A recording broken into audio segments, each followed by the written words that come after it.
안녕하십니까. 이렇게 또 온라인으로 4주째 다시 뵙게 됐습니다. 4주차 강의 시작하겠습니다.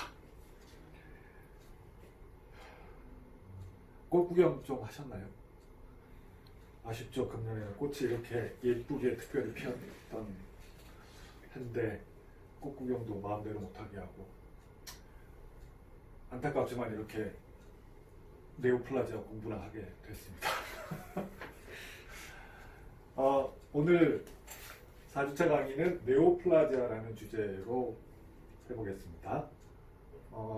이게 여러분들이 쉽게 할 수 있는 얘기로 하자면 암과 관련된 얘기인데, 우선 이 약간은 생소한 네오플라지아라는 용어에 대해서 설명부터 좀 하고 지나가겠습니다. 공식적인 용어로 암을 흔히 이제 악성 신생물 이렇게 부르죠. 공식 용어로. 그게 의미하는 바가 이런 겁니다. 네오플라자라고 하는 것은 또는 뭐 네오플라즘 이렇게 부르기도 하는데, 그 말 뜻을 풀어보면 새로운 성장 뭐 이런 뜻입니다.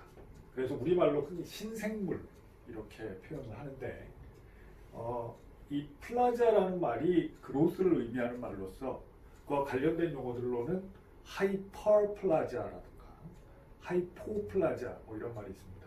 그래서 어떤 오간이나 조직의 그로스가 좀 정상보다 많아서 막 두꺼워지는 거, 커지는 거, 이런 걸 하이퍼플라자라고 하죠. 그래서 예를 들어서 우리가 막 아령을 들면 바이셉스가 이렇게 두꺼워지는 거, 이런 것도 이 바이셉스 머슬의 하이퍼플라자입니다. 그에 비하면 오히려 정상적인 그로스에 비해서 낮아져서 위축이 되는 경우는 하이포플라자라고 부르는데, 이거는 원래 정상적인 조직이 뭐 상대적으로 크거나 작은 경우에 하는 얘기인데 비해서 이 네오플라자라고 하는 것은 정상적인 조직과 다른 어떤 거가 그로스를 일으키는 거죠. 그래서 신생물이라고 하는 건데, 같은 뜻을 갖는 다른 말로 이거를 튜머라고 부르기도 합니다. 튜머라고 하는 것은 이 원래의 말뜻으로 보면 그냥 덩어리, 부어있는 거, 이런 뜻입니다. 뭔가가 뿔쑥 튀어나와 있을 때 이걸 튜머라고 부르는 거죠. 그래서 단지 이렇게 네오플라지아에 의해서 메스가 생겨서 뿔룩 튀어나오는 거 말고도, 원래는 예를 들면 인플라메이션 같은 상황에서도 우리 어디 염증 생기면 붓잖아요. 하다못해 두드러기 같은 것도 살짝 붓잖아요. 이런 것도 넓은 의미로는 다 튜머라고 부릅니다. 붓는 거, 스웰링. 그리고 또 관련된 용어로서 우리가 이 종양과 관련된 학문 분야를 옹콜로지라고 부르거든요. 이 옹콜로지의 옹코스라는 말도 튜머랑 같은 뜻입니다. 이거는 라틴어 원이고 이거는 그리스어. 그리고 실은 우리가 제일 많이 쓰는 용어는 암이라는 용어인데, 캔서. 이거는 이 튜머 또는 네오플라즘 중에서 악성인 거를 부르는 이름입니다. 그래서 악성 신생물, 악성 종양, 이거가 캔서, 암인 거죠. 양성 종양은 캔서라고 부르지 않습니다. 관련된 용어들에 대한 설명은 그 정도로 하고, 이 일반적으로 뭐 병리학자들에 의해서 받아들여지고 있는 이 네오플라즘의 정의는 이런 겁니다. 네오플라즘이란 애브노말 메스인데, 그 그로스가 정상적인 조직에 비해서 빠르고, 그 다음에 주변 조직과 코디네이션이 안 된 그런 그로스를 보이는 조직이고, 이것이 그런 상태로 지속되는데, 원래 이것을 일으킨 원인이 없어진 이후에도 계속되는 상태를 말한다. 암을 일으키는 원인은 뭔가가 있습니다. 그게 뭐 아이오나이징 레디에이션일 수도 있고, 어떤 케미칼 칼시노젠일 수도 있고, 뭐 경우에 따라서는 바이러스일 수도 있어요. 근데 이게 한번 어떤 원인으로서 암이 발생하는데 작용을 일으켜서 암이 발생했으면, 이 바이러스가 없어지거나 라디에이션이 없어지거나 케미칼 에이전트가 몸에서 없어진 상태에서도 이 그로스, 네오플라즘은 계속되는 거죠. 일반적으로 이런 것들을 우리가 종양이라고 말합니다. 지금도 언급한 것처럼 종양이라는 것들이 굉장히 헤테로지니어스 할 수 있는데 약간 어둡게 보일 수도 모르겠습니다만 이 간입니다. 간에 이런 육안으로 보기에도 애브노멀한 덩어리, 메스, 튜머가 있는 거죠. 물론 이거는 몸 안에 있는 장기에 생긴 메스니까 몸 밖에서 뭐 보이지는 않지만 이렇게 잘라보면 확연하게 육안적으로도 보이는 메스가 있는 상태입니다. 육안적으로 또 봐서도 알 수 있듯이 정상적인 조직과는 완연하게 다르게 생겼어요. 이런 메스인데 이게 늘 그런 건 아니고 이게 같은 스토막에 생긴 캔서들인데 육안적으로 보는 모폴로지가 상당히 다른 경우들도 있습니다. 이게 이제 덩어리가 막 생겨나서 정상 위 점막 위에 이런 큰 뿔쑥 튀어나온 튜머가 있는 경우가 다 있는가 하면 경우에 따라서는 이렇게 정상 조직의 얼서레이션, 보시다시피 정상 조직이 이렇게 푹 패여 들어간 것 같은 모양이죠. 거기에 아주 이레귤러하고 보기에도 나빠 보이는 이런 메스가 이렇게 존재하는 경우도 있고요. 경우에 따라서는 오히려 이렇게 주변 정상 조직에 비해서 위축된 것처럼 보이는 경우도 있습니다. 그리고 경우에 따라서는 얼핏 봐서는 주변 조직과 구별이 잘 안 되지만 자세히 보면 이렇게 디마케이션이 보이죠.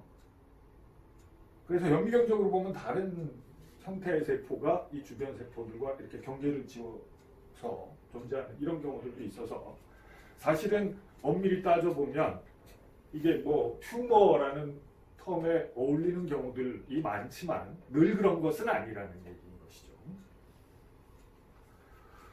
우선은 이제 용어에서도 우리가 중요하게 언급했듯이 이게 종양이라고 하면 양성 종양과 악성 종양은 사실은 다 같은 종양이 아닙니다. 그래서 우리가 일반적으로 아주 무서운 병이라고 인식하고 있는 캔서라고 하는 것은 이 악성 종양을 국한해서 말하는 거고, 그렇듯이 이게 양성 종양과 악성 종양은 병리학적으로 굉장히 큰 차이가 있습니다. 우선 분화도로 봤을 때 이 양성 종양에 비해서 악성 종양은 분화가 결여되어 있습니다. 그러니까 세포가 분화되어 있지 않아요. 분화, 즉 디퍼렌시에이션이라고 하는 거는 우리 몸에 있는 각 세포들이 그 오간의 특성, 그 오간의 기능에 따라서 각기 좀 모양도 다르고 하는 피지올로지도 다르고 그렇잖아요. 신경세포는 신경세포대로, 뭐 간세포는 간세포대로, 또 혈액세포는 혈액세포대로 크기도 매우 다르고 모양도 매우 다르고 하는 기능도 다 달라요. 이런 것을 원래 처음 수정란에서 하나의 세포에서 출발해서 이렇게 각기 다른 기능과 모양을 가진 세포로 나눠지는 과정을 우리가 디퍼렌시에이션, 분화라고 하죠.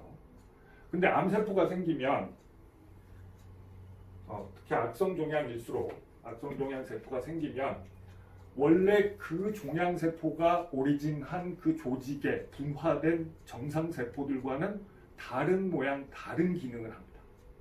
그래서 이런 것을 분화가 결여되어 있다고 우리가 표현하고, 경우에 따라서는 아예 그 원래에 오리진했던 세포와는 전혀 이 유사성을 찾을 수 없는, 이거는 우리가 이제 역형성이라고 하는데요. 아예 오리진과 전혀 다른 종류의 세포로 다르게 마치 분화된 것 같은 이런 형태를 보이는 경우도 있습니다.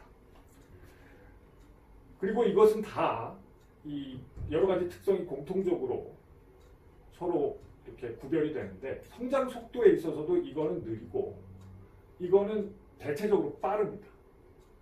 근데 뭐 경우에 따라서는 어느 시기엔 빠르고 어느 시기엔 느리고 뭐 어떤 암세포는 조금 더 빠르고 이게 상당히 불규칙하긴 하지만 대체적으로 봤을 때 이거에 대해서 이거는 성장 속도가 매우 빠르고, 그래서 조직학적으로 보면 마이토시스, 그러니까 셀 디비전을 하고 있는 상태의 세포, 이것이 잘 안 보이는 데 비해서 여기는 많아요. 셀들이 막 둘로 쪼개지고 있는 상태에서 보이는 것들이 현미경으로 보면 많이 관찰됩니다. 그리고 실제로 의학적인 측면에서 보면 이런 세포학적인 차이점이 실제로 임상적으로 중요한 의미를 갖는 건 뭐냐면, 얘네들은 양성종양은 메스가 점점 커지는 경향이 있지만 주변으로 인필트레이트 하진 않아요. 예를 들면 내가 암세포라면 주변에 정상세포들이 있는데 얘네들을 밀어내고 퍼져나가지는 않고 양성종양 같으면 밀지만 사이로 끼어들어가지는 않는 거예요. 그래서 정상세포의 그룹과 이 애브노멀한 세포들 사이에 경계가 있습니다. 그런 거에 비해서 악성세포는 인필트레이션을 해요. 주변 세포들을 밀고 그 사이로 퍼져나가는 겁니다. 그렇다 보니까 당연히 종양의 경계가 여기서는 명확한 데 비해서 여기서는 상당히 불분명한 형태를 보이게 되고요. 이렇게 주변 세포로 퍼져나가다 보면 경우에 따라서는 그냥 로컬라이즈된 그 인근에 인필트레이션 돼서 들어가는 것뿐만 아니고 이게 세포 하나가 떨어져 나가서 이게 림파틱 베슬이나 블러드 베슬 같은 걸 타고 멀리 이동하기도 해요. 그래서 폐에 있던 암세포가 뇌에서 발견되기도 하고 뭐 뼈에서 발견되기도 하고 이런 현상을 우리가 전이 메타스타시스라고 하죠. 이런 인필트레이션과 메타스타시스가 사실은 임상적으로는 악성종양의 특성을 대변하는 가장 중요한 포인트들이죠.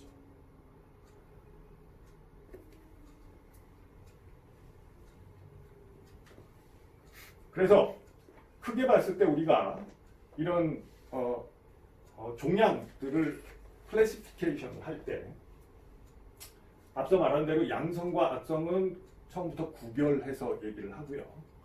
그 다음에 메조도말 티슈에서 오리진한 그런 종양과 상피세포, 에피더말 오리진의 그런 종양세포는 많은 경우 이렇게 서로 구별되기 때문에 크게 봤을 때 오리진에 따라서 이 두 가지로 나눕니다. 그래서 이런 메소도말 오리진의 세포들에서 생긴 종양, 그 중에서 악성인 것을 사코마라고 하고요. 조금 전에 봤듯이 상피세포 기원의 종양 중에서 악성인 것을 칼시노마라고 합니다. 그래서 다시 한번 정리하자면 캔서, 악성 종양을 우리가 캔서라고 부르는 거고 캔서에는 사코마와 칼시노마가 있는 거죠. 그리고 그 다음에는 그 기원한 세포가 뭐냐에 따라서 그 튜머의 이름이 다 달라지게 되는데 예를 들어서 파이브로블라스트 계열의 세포들에서 오리진한 튜머가 있는데 이게 양성인 경우에는 파이브로마, 악성인 경우에는 파이브로사코마 이렇게 부릅니다. 아디포사이트에서 오리진한 거는 리포마, 리포사코마, 뭐 블러드 베슬 셀에서 오리진한 거는 헤만지오마, 안지오사코마 이런 식으로 이름을 붙여요. 그리고 이렇게 어떤 특정한 조직에서 오리진한 거 말고 블러드 베슬 안에 있는 세포들, 혈구 세포들과 관련된 종양들도 있죠. 우리가 잘 알고 있는 대표적으로 류케미아, 백혈병이라고 하는 것이 그것이죠. 뭐 이거는 종류가 많습니다만 대표적으로 마이올로제너스 루케미아 또는 림포시틱 루케미아 이런 것들이 있죠. 림포사이트 계열의 세포에서 오리진한 거면 림포시틱 루케미아, 그 다음에 그 기타 다른 백혈구 세포에서 오리진한 것들은 마이올로제너스 루케미아 이런 식으로 부릅니다. 이런 것들이 대체적으로 사코마 또는 양성 메소도말 오리진의 튜머 뭐 이런 거고요. 상피세포 기원의 종양들은 대체적으로 이름이 이런 겁니다. 뭐 스퀘이머스 셀, 그러니까 우리말로 뭐죠? 편상피세포라고 하나요? 그러니까 이 스퀘임이라고 하는 것은 비늘이라는 뜻이에요. 비늘. 그 생선의 비늘처럼 이렇게 껍데기를 라이닝하고 있는 이런 세포들을 우리가 스퀘이머스 셀 이렇게 부르는데 대표적으로 피부 이 껍데기 가장 외곽에 있는 세포들이 그런 스퀘이머스 셀들이죠. 그래서 상피 기원의 세포들은 이런 모폴로지를 보이는 경우가 많아요. 스퀘이머스 셀. 그래서 스퀘이머스 셀 파필로마 뭐 이런 게 양성 종양이라면 스퀘이머스 셀 칼시노마 이런 것이 악성 종양이죠. 상피세포에서 오리진한. 그 다음에 또 상피세포 오리진 중에 또 이런 스퀘이머스 셀 말고 가장 흔하게 우리가 볼 수 있는 거는 글랜드 셀입니다. 글랜드 셀. 글랜드를 만드는 세포. 뭐 이제 그 엑소크라인 글랜드든 엔도크라인 글랜드든 간에 글랜드를 만드는 세포들이 있는데 글랜드와 같은 그러니까 글랜드를 만드는 세포에서 오리진한 튜머 중에 양성인 거는 아데노마, 악성인 거는 아데노카르시노마 이렇게 부릅니다. 어떤 거는 그냥 그 오리진한 오간의 이름을 따서 리버셀 아데노마, 뭐 헤파토셀룰라 카시노마 이렇게 이름을 부르기도 합니다. 이게 이름을 붙이는 명확한 어떤 법칙이 정해져 있는 건 아니고요. 그냥 관습적으로 부르는 이름들이 이렇게 구별이 되는 그런 시스템입니다.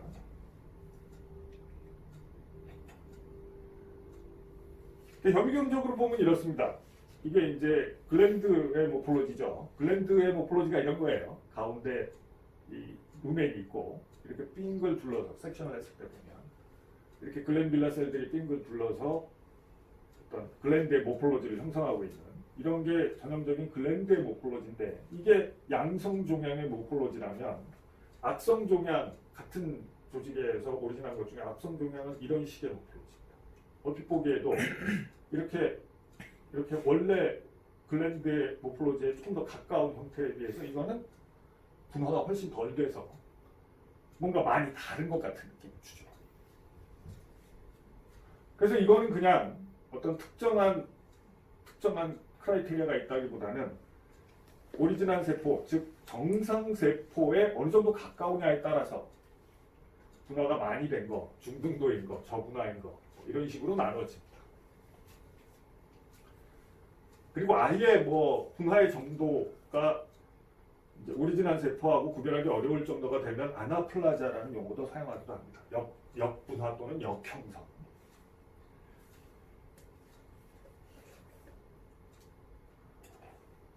조금 더 현미경적인 특성을 자세히 들여다보면 캔서셀이 갖고 있는 일반적인 특성은 일단 우리가 이게 NC 레이쇼라고 하는데요. 뉴클레우스와 사이토플라즘의 레이쇼. 이게 세포마다 원래 정상세포도 엄청 다르잖아요. 그래서 어떤 거는 뉴클레우스가 요만한데 셀이 이만한 경우도 있고 뉴클레우스의 크기와 셀의 크기가 크게 차이가 안 나는 경우도 있고 뭐 그렇거든요. 근데 일반적으로 캔서, 그러니까 그 악성 종양 세포는 전체적으로 셀 사이즈에 비해서 핵이 차지하는 레이쇼가 큽니다. 상대적으로 사이토플라즘이 작고. 그리고 이게 일반적인 스테이닝을 했을 때 스테이닝에 대한 리스폰스 좀 달라서 크로마틴이 진하게 보통 스테이닝이 됩니다. 그래서 얼핏 봤을 때 이렇게 캔서 셀들이 이 스테이닝한 모양으로 봤을 때, 이 그냥 일반적인 헤마토츰린 에어진 스테이닝을 한 모양으로 봤을 때, 헤마토츰린에 의해서 스테이닝되는 이 뉴클레우스가 진하게 보이는 양상이에요. 이 전체적으로 이게 세포가 아니고 이게 여러 세포들이 지금 그 접에 의해서 보이고 있는 건데 대체적으로 봤을 때 까매. 대체적으로 이거 여기서 봤을 때도 자세히 들여다보면 그렇습니다. 이게 얼핏 그냥 봤을 때 까매. 이 점점처럼 보이는 것들이 진하게 염색되는 뉴클레우스들이거든요. 여기서 이런 것들이 더 많아요.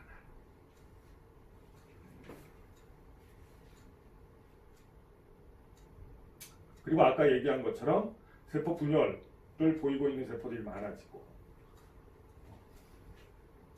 정상적인 모양에서 자꾸 벗어나게 되는 거죠. 이런 것이 디퍼렌시에이션과 관련된 캔서의 특징이고요.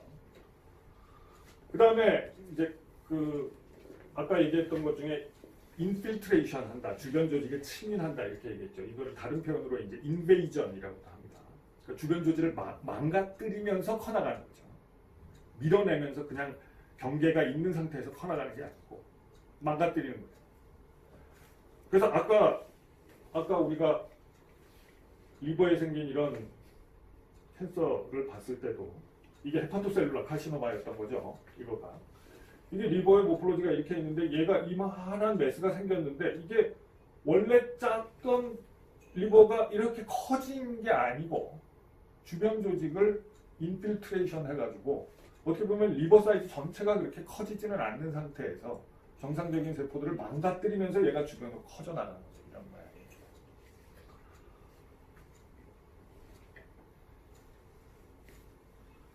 그래서 경계가 불분명하기 때문에 이걸 수술적으로 만약에 절제를 하려고 하면 어디까지 잘라야 될지 애매해요. 판단하기가. 어느 정도 경계는 아까도 봤다시피 있긴 있지만 그 경계를 따라서 최소한으로 잘라내려고 해서는 암세포를 완전히 제거할 수가 없습니다. 그러니까 아주 눈에는 안 보이지만 현미경적인 그런 인필트레이션이 있는 이런 범위를 다 잘라내려고 하다 보면 절제하는 범위가 굉장히 광범위해지게 됩니다. 수술 시에. 관련된 용어로 인시투 칼시노마, 칼시노마 인시투 이런 표현을 쓰기도 하는데 이게 이제 예외적으로 칼시노마인데 칼시노마라는 게 아까 얘기했다시피 에피더말 오리진의 캔서를 말하는 거잖아요. 근데 이게 에피더말 티슈는 대부분의 경우 그 메소돔과 중간의 경계에 베이스먼트 멤브레인이라는 게 있죠. 기점막. 그래서 이 기점막보다 더 바깥쪽에 있는 이 에피더말 티슈에서 캔서셀이 생기고 이게 막 주변으로 커나가다 보면 언젠가는 베이스먼트 멤브레인을 뚫고 그 밑에 조직으로 인필트레이션 돼서 갈 거예요.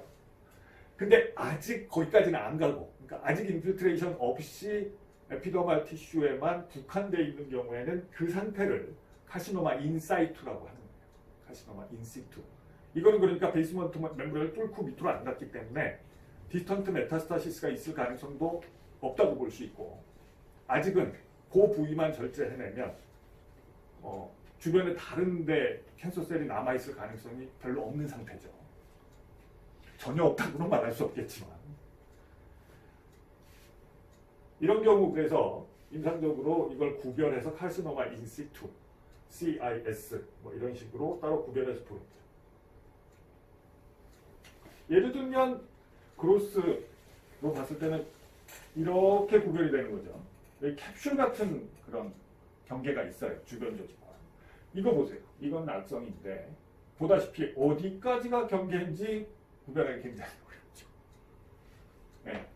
그래서 현미경적으로 봐도 이렇게 주변 조직과 캡슐 모양으로 구별되는 이런 경계가 있는데 비해서 여기는 이 중간 경계가 불분명해요.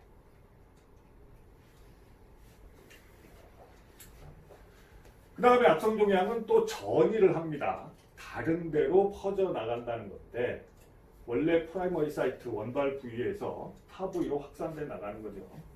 이 모든 악성 종양이 다 메타스타시스를 하는 건 아닙니다. 그래서 예외적으로 일부, 예를 들면 피부에서 생기는 기저세포암이라든지 신경교정 같은 것은 국소적 층인이 있는 악성 종양임에도 불구하고 디스턴트 메타스타시스는 없다고 알려져 있어요. 악성 중에는 그나마 좀 덜 나쁜 놈인 거죠. 이거는 대체적으로는 이런 예외적인 경우를 제외하면 대체적으로는 악성의 정도, 그러니까 조직학적으로 디퍼렌시에이션이 얼마나 덜 된 종양이냐, 그 다음에 그로스가 얼마나 빠르냐, 이런 것과 대체적으로 비례합니다. 그래서 많이 진전된 종양, 더 악성도가 높은 종양일수록 디스턴트 메타가 있을 가능성이 당연히 높습니다. 그리고 여러분들도 상식적으로 알고 계시다시피 디스턴트 메타스타시스가 있는 경우에는 사실은 이걸 다 찾아서 다 절제해낸다는 게 현실적으로 굉장히 어렵고, 사실 원래 메스를 잘라내고 나서도 머지않아서 다 다른 부위에 있던 암세포들이 또 그로스를 해가지고 메스를 형성하기 때문에 근본적으로 치료하기는 대체적으로 매우 어렵습니다. 물론 치료할 수 있는 방법이 전혀 없는 것은 아니고, 그래서 수술적인 방법 말고 케모세라피 또는 레디에이션 세라피 같은 방법을 이용하게 되는데 어쨌든 치료에 의해서 완치가 될 확률은 현저히 떨어집니다.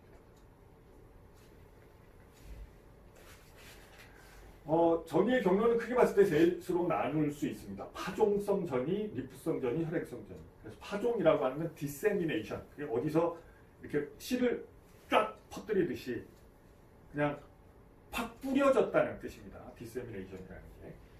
이게 그래서 예를 들면 난소에 생긴 암이 난소의 겉에 피막을 뚫고, 난소가 복강 내에 존재하잖아요. 그럼 복강 안에서 사실은 다른 오간들과 다 접하고 있잖아요. 그래서 이 복강 안에서 암세포가 쫙 뭐 여기저기로 퍼져나가는 경우.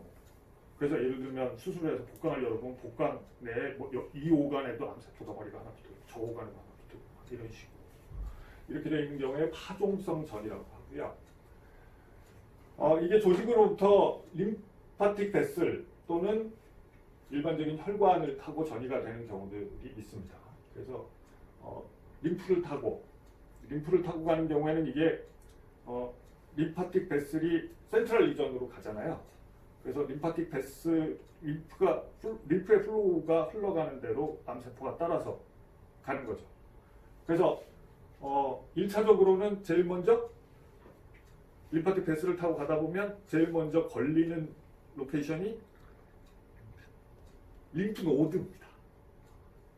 임파전. 그래서 왜 흔히 뭐 전이가 있냐 없냐 이런 거 얘기할 때 1차적으로 먼저 따지는 것 중에 하나가 림프절 전이가 있냐 없냐. 네, 이렇게 얘기하죠. 림프절도 원래 오간 자체가 아니기 때문에 별개의 오간입니다. 림프절도. 그렇기 때문에 림프절에 있는 것도 전이라고 불러요. 림프절 전이. 림프노드 메타스타시스. 대신 디스턴트 메타스타시스는 아는 거죠.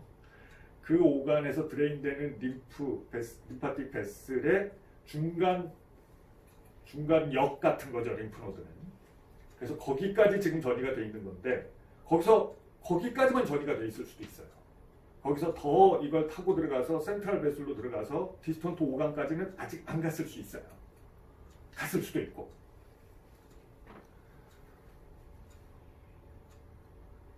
사실은 이 림프노드에 전이 되는 것은 물론 전이가 되지 않은 경우에 비하면 아주 나쁜 신호지만 이게 원래 정상적으로 캔서에 대한 이뮤니티가 일어나는 경로입니다. 그래서 림프노드라는 게 우리가 알고 있듯이 우리 몸의 림파틱 시스템 중에 일부고 외부에서 박테리아나 외부 미생물이 들어오면 그 조직으로부터 림프를 타고 림파틱 베슬에 걸리고 여기서 이제 안티젠 프레젠테이션 같은 현상이 일어나서 그래서 이뮨 리스폰스를 일으키는 거잖아요. 1차적으로. 그래서 우리 몸의 디펜스 시스템에 굉장히 중요한 역할을 하는 장소예요. 그리고 캔서도 사실은 마이크로 오가니즘과 마찬가지로 이뮨 리스폰스를 일으킬 수 있잖아요. 이렇게 주면 좋겠죠. 얘네들이 이렇게 주면 좋겠는데 경우에 따라서 잘 안 일으키는 게 문제인 거죠. 근데 어쨌든 얘가 어떤 그런 이뮨 리스폰스를 일으키는 경우에 이런 경로 림프노드 전이가 되는 이 과정에서 종양 면역이 일어나는 그런 메커니즘이 되기도 하는 거니까 물론 이 자체는 나쁜 신호지만 이뮨 리스폰스에서는 어떻게 보면 필요한 반응이라고 볼 수 있는 거죠.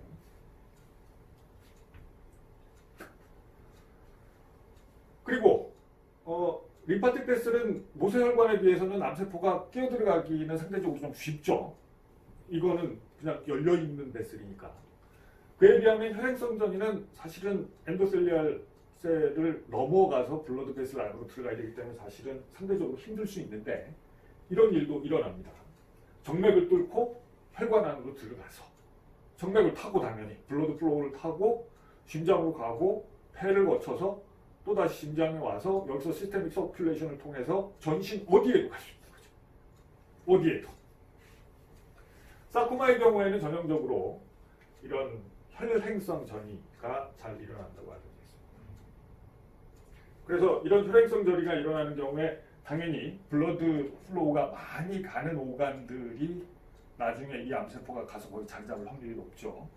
예를 들면 간이라든지 폐라든지 뼈 같은데 골수죠, 골수. 이런 데에 원래 정상적으로 블러드 플로우가 많이 있는 조직이니까 암세포가 이런 데로 가기도 합니다.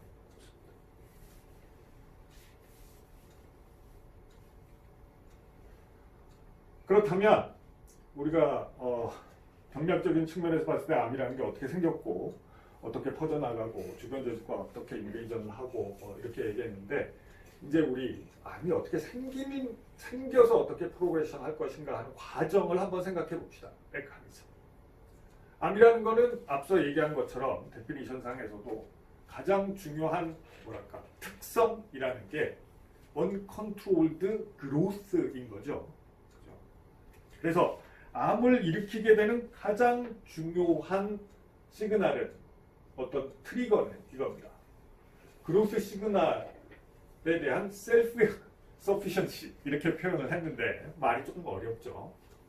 이 우선은 정상적인 그로스 시그널링이라는 게 뭔지에 대해서 한번 생각해보고 지나가야 됩니다.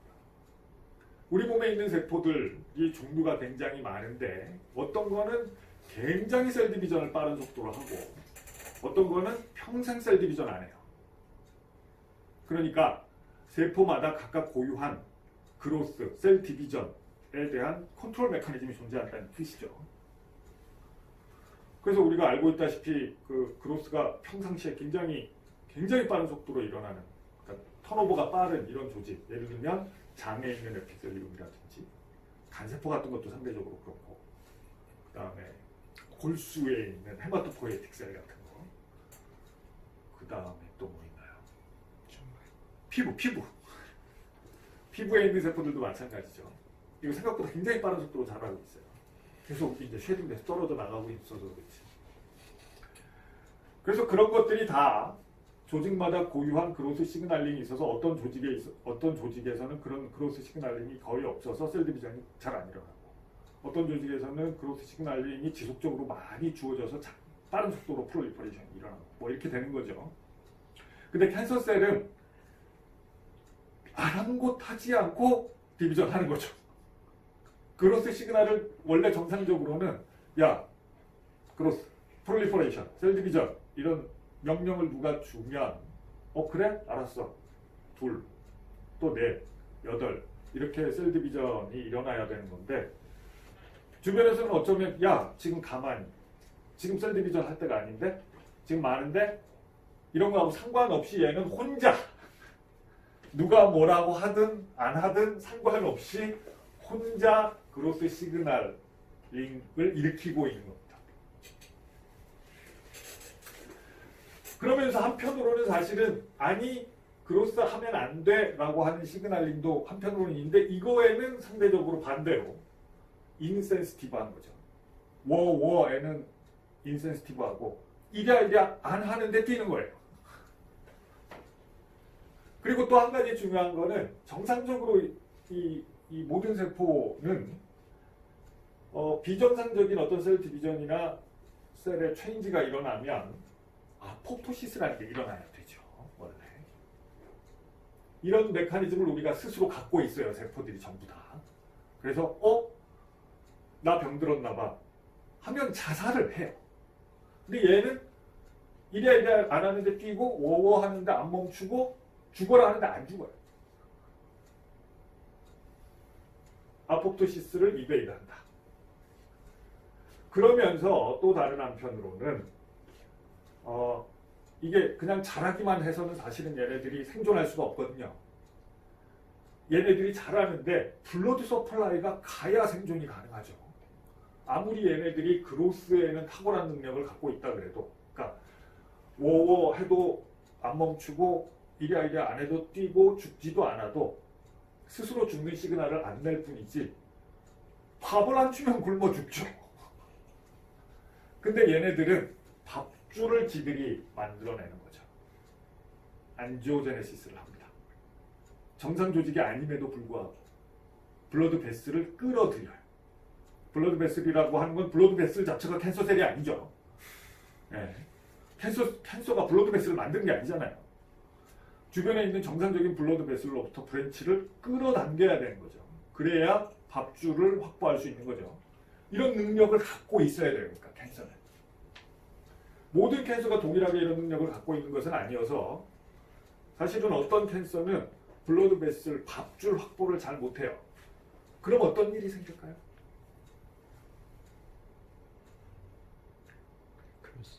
밖에 있는 놈들은 잘 먹고 사는데 베슬이 근처에 있으니까 빨리 자라다 보면 저 안에 있는 놈은 베슬이 자라들어가는 속도보다 얘가 자라나가는 속도가 크면 베슬이 없어요. 그러면 가운데는 죽어요. 굶어서. 그래서 이거를 여기 슬라이드에 어디 따로 표시하지 않았는데 캔서의 센트럴 네크로시스라고 합니다. 그래서 모든 캔서에 있는 현상은 아니지만 상당히 많은 캔서가 캔서 매스가 이만한데 가운데를 잘라보면 가운데에 있는 세포들은 죽어요. 죽어가고 있어요. 혈관이 없어져. 그리고 이 티슈 인베이전이라고 하는 것도 메타스타시스, 티슈 인베이전 이것도 그냥 캔서셀이 빨리 자란다고 무조건 되는 현상이 아닙니다. 이게 주변 조직을 그냥 밀어내는 게 아니고 해집고 막 얘네들을 망가뜨리면서 퍼져나가려고 그러면 매트릭스를 녹여내면서 나가야 돼요. 네. 그래서 우리가 알고 있는 예를 들면 매트릭스, 메탈로프로티네이즈 같은 엔자임 이런 것들이 캔서셀에서 어떻게든 익스프레션이 돼가지고 매트릭스를 녹일 수 있어야 주변 조직을 녹이면서 커나갈 수 있는 거죠. 베슬 같은 것도 뚫고 나가야 되잖아요.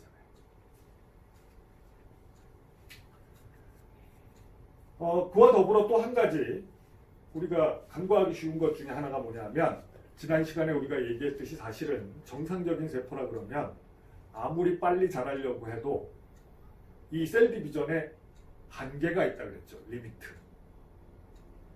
헤이플릭 리미트. 우리 지난 시간에 언급한 거 맞죠? 헤이플릭 리미트. 그래서 돌발적으로 연달아 출소. 신연희, 신예진, 안다은, 안혜진 내부는 이 리미틀리스 레플리커티브 포텐셜이라는 게 이 리미틀리스의 이 리밋이 뭐라고 해? 조금 전에 내가 얘기했잖아. 지난 시간에도 얘기했고 슬라이드는 없어요. 내분 그거 지금 쓰라고. 카톡방에 쓰세요. 그 리미트가 없어지는 거죠. 그 리미트가 생기는 게 뭐 때문이라고? 텔로미어의 한계 때문이죠. 그래서 인베이전에는 매트릭스 메탈로프로테이즈 같은 엔자임 엑스프레션이 필요하듯이 캔서 셀은 텔로머레이즈가 장착되어 있어야 돼요. 그래서 이 리미트를 넘을 수 있어야 돼요. 안 그러면 아무리 빠른 속도로 자란다 그래도 그 리미트에 걸려가지고 뭐 한 50번 정도 디비전 하고 나면 더 이상 디비전 할 수 없고 세네센스로 가버리는 상태가 되니까 계속해서 자랄 수는 없는 거죠. 이런 특성들이 있습니다.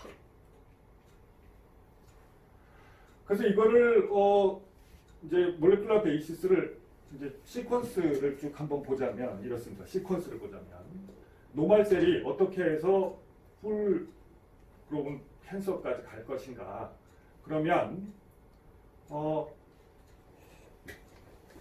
모종의 뮤테이션이 생겨야 되죠. 하여튼 정상적인 세포가 아니고 다른 세포가 돼야 되는데 그냥 잠깐 일시적으로 다른 세포가 아니고 아까도 얘기했다시피 지속되는 어떤 다른 세포의 특성을 유지하려면 뭔가 지놈이 바뀌어야 돼요. 그죠?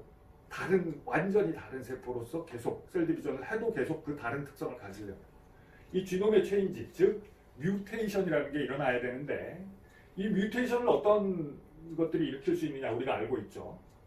예를 들면 어떤 케미컬 에이전트, 우리가 흔히 카시노젠, 발암물질, 발암물질이라고 그러죠. 발암물질이라고 부르는 그런 카시노젠.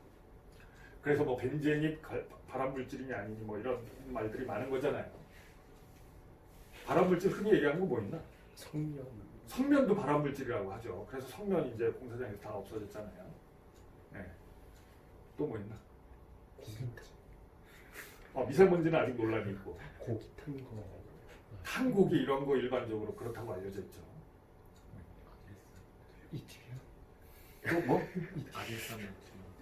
아질산 나트륨, 아질산 나트륨 뭐 이런 거, 질소산화물 중에 일부 뭐 이런 여러 가지들이 일반적으로 화학 물질로서 캔서를 일으킬 수 있다라고 알려진 발암물질, 카시노젠 이런 것들이죠. 그 다음에 또 자외선 그리고 그거보다 더 이제 엑스레이 같은 아이오나이징 레디에이션이 UV 레디에이션, 뭐 감마레이, 엑스레이 뭐 이런 것들이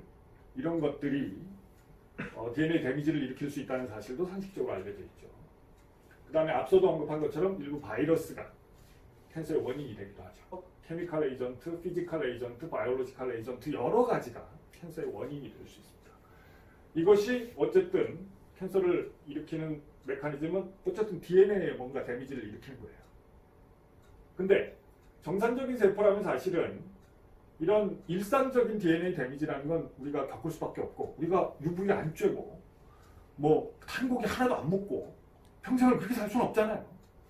네, 살다 보면 뭐 이런 게 생기죠. 근데 보통은 successfully DNA 리페어가 일어나서 한번 생겼지만 지금 이 순간에도 우리 몸의 DNA 안에서 수많은 뮤테이션들이 일어나고 있지만 리페어 된다는 거죠. 근데 무슨 이유에선가 이 DNA 리페어가 성공적으로 일어나지 못하면 이 뮤테이션이 픽스되는 거죠. 지놈 안에.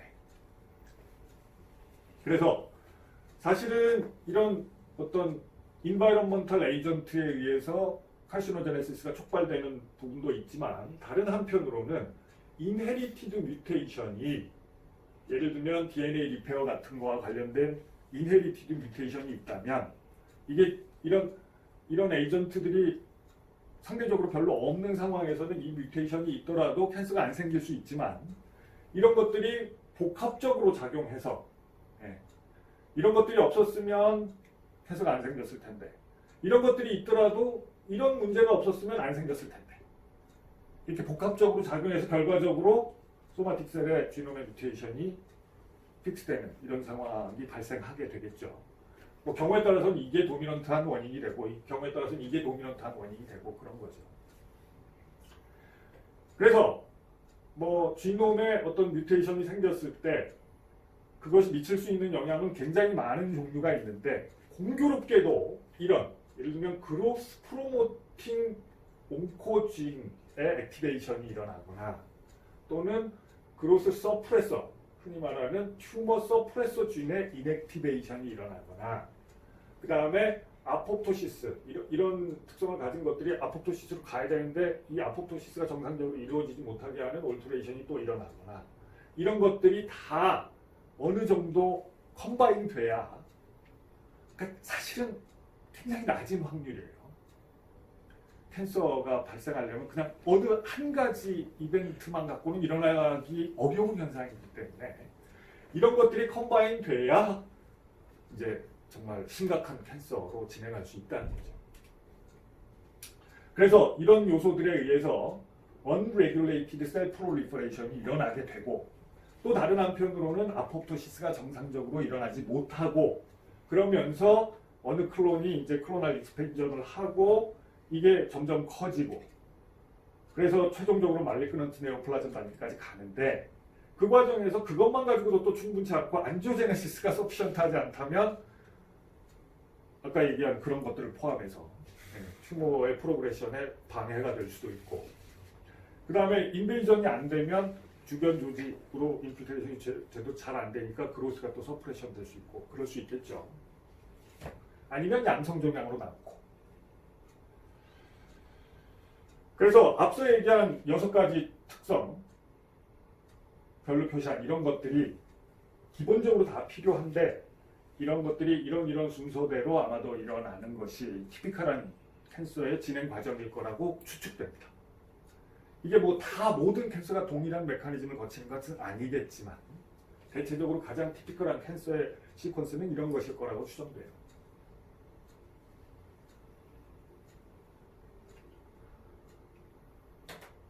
앞서 얘기한 것처럼 결국은 크게 봤을 때 우리가 이제 평소에 제일 많이 듣는 얘기들이 바로 그래서 이 온코진, 뭐 튜머 서프레서 진 이런 얘기들이잖아요.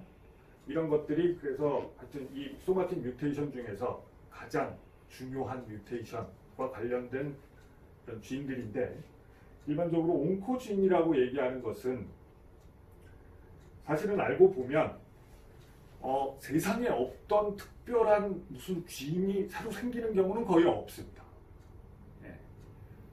이게 자세히 들여다보면 대개의 경우 정상적으로 세포의 성장이나 증식, 분화와 관련된 역할을 하는 어떤 쥐인이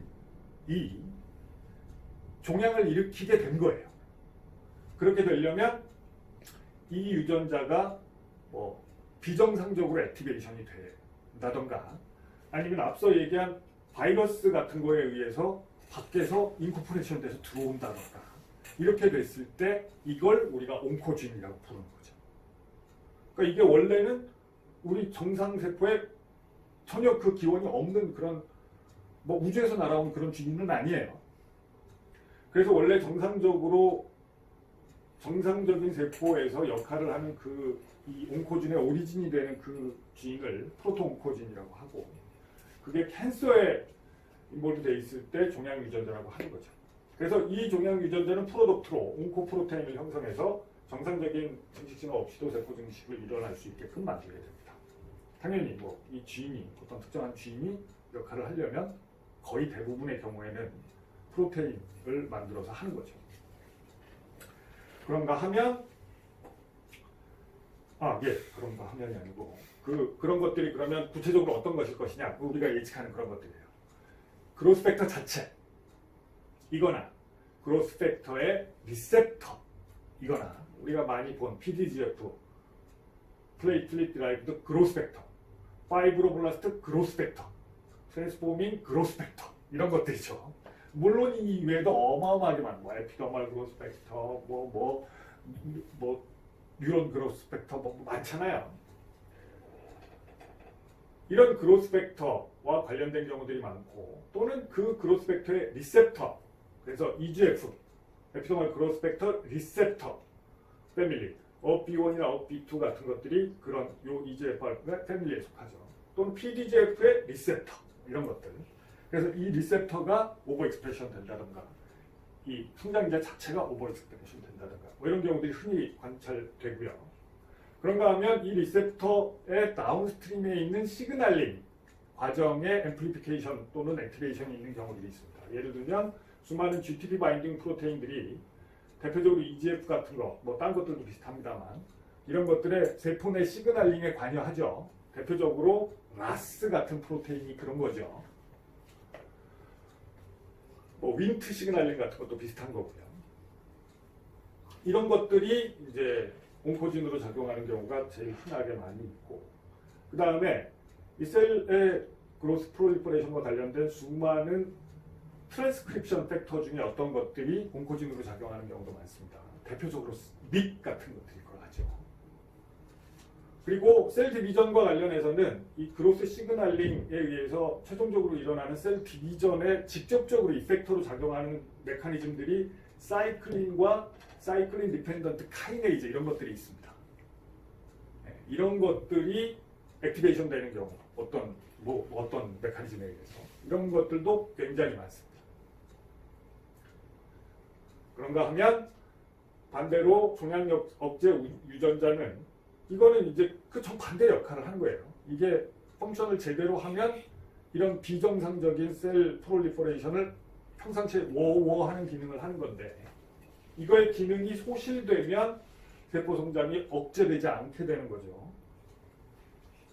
이것도 역시 인체 종양의 대부분에서 관찰되는데, 요거는 온코진이 액티베이션 되는 거와는 조금 다른 측면 하나가 뭐냐면, 이게 많은 경우에 이 두 개의 알렐 중에 하나만 살아있어도 사실은 기능을 대부분 하거든요. 그러니까 이게 완전히 이게 기능을 못하는 상태가 되려면 두 알렐이 다 망가져야 돼요. 한 번 뭔가 한쪽 알렐만 망가지는 것만으로는 대부분의 경우 충분치 않고, 두 번 정말 낮은 확률이죠. 그러니까 이 두 개의 알렐이 이거 하나 망가지는 것도 쉽지 않은 확률인데 둘 다 망가져요. 근데 그렇게 확률적으로 낮은 일이 우리가 그렇게 수많은 환자들에게서 관찰한다는 얘기는 그만큼 우리가 지금 이 시간에도 수많은 그런 카시노제닉한 어택을 받고 있다는 얘기인 거죠.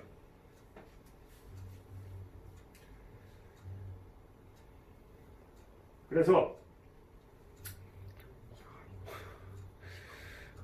이거 뭐 다 아시라고 하는 얘기는 아니고, 골치 아픈 얘기 나왔으니까 쉬었다가 하겠습니다.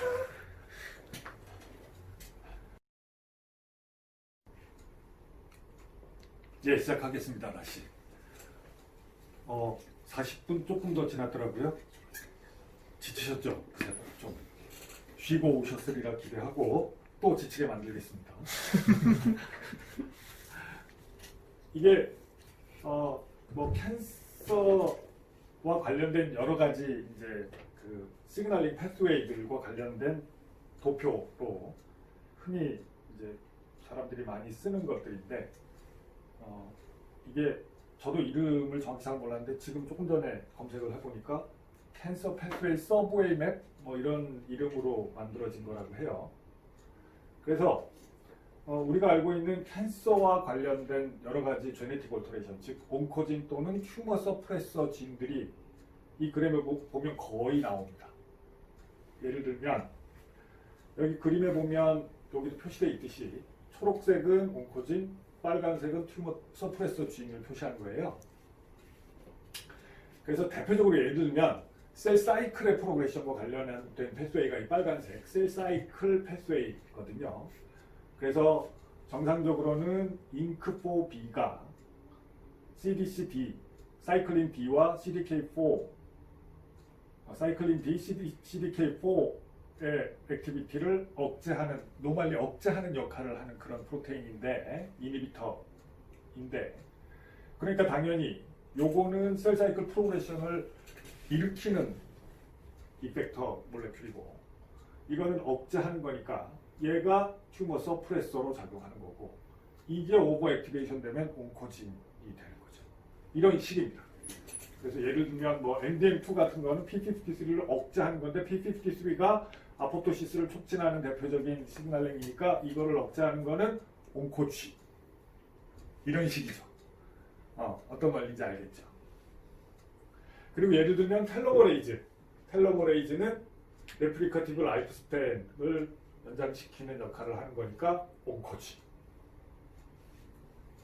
뭐 라스라프, 이 그로스펙터 시그널링에 의해서 일어나는 이 라스라프, 그 다음에 메카니즘 패스웨이, 이게 그로스펙터 시그널링이잖아요. 여기서 이런 것들은 다 포지티브 레귤레이터로 작용하니까 이런 것들이 전부 다 온코진에 들어가는 거죠.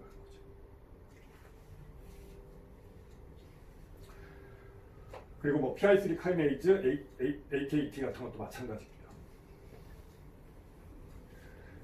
예, 그래서 이런 식으로 셀 그로스와 관련된 다양한 시그널링이 어떤 것은 온코진, 어떤 것은 튜머 서프레서 진으로 작용하고 있는 상황에서 이것들 중에 어떤 것에 뮤테이션이 생기게 되면 캔서로 갈 확률이 높아지게 되는 거죠. 그래서 이런 것들이 실제로 어떻게 해서 지놈에 뮤테이션이 생기느냐 하는 것도 메커니즘은 다양합니다. 그래서 포인트 뮤테이션 또는 리어레인지먼트 또는 앰플리피케이션 뭐 이런 것들이 다 가능한 메커니즘이고요. 아까도 얘기했다시피 튜머 서프레서 진의 인액티베이션은 물론 마찬가지로 이런 뮤테이션, 딜리션, 뭐 크로모소말 로스 이런 것들이 비슷하게 일어나야 되는데 중요한 거는 이거는 투 히트에 의해서 보스 엘러스가 다 뭔가 인액티베이션이 돼야만 결과적으로 그 기능이 완전히 차단될 수 있다. 그런 차이점이 있다고 할 수 있죠. 시그널링은 맨날 어려운데 그 중에 가장 대표적으로 캔서와 관련돼서 가장 많이 언급되는 거 몇 가지만 언급을 해볼게요. 예를 들면 셀 사이클과 관련해서 조금 전에 얘기했던 사이클린 B와 CDK4 이게 이제 셀 사이클이 처음 프로그레션 되는 과정에서 소위 이 리스트릭션 포인트 이런 거 셀 바이올로지에서 배우셨을 거라고 생각하고 넌 아니? 모르고 잘 모르나 봐요. 3분의 2명이 잘 모른다고 하는 거. 그래서 여러분들이 모르는 것도 지금 괜찮습니다. 3분의 2명이 사람이 모르니까. 예. 셀 사이클이라는 거는 뭐 세포의 디비전과 관련해서 우리가 공통적으로 알고 있는 뭐 G1, S, G2, M은 마이토시스죠. M 페이스를 거쳐서 이렇게 셀 사이클이 돌면서 디비전이 한 바퀴 돌 때 한 번씩 일어나는 거고 이게 G1 페이즈의 이 사이클에서 완전히 벗어난 상태를 G0 페이즈 그러니까 셀 디비전 안 하고 있는 상태 그렇게 구별해서 표시하죠. 이게 셀 사이클이 그냥 순차적으로 서서히 이렇게 도는 게 아니고 크리티컬한 포인트가 있어요. 그걸 우리가 리스트릭션 포인트라고 하는데 요거를 탁 넘어서면 쫙 가는 겁니다. 요 고비를 넘기가 어려운 거예요.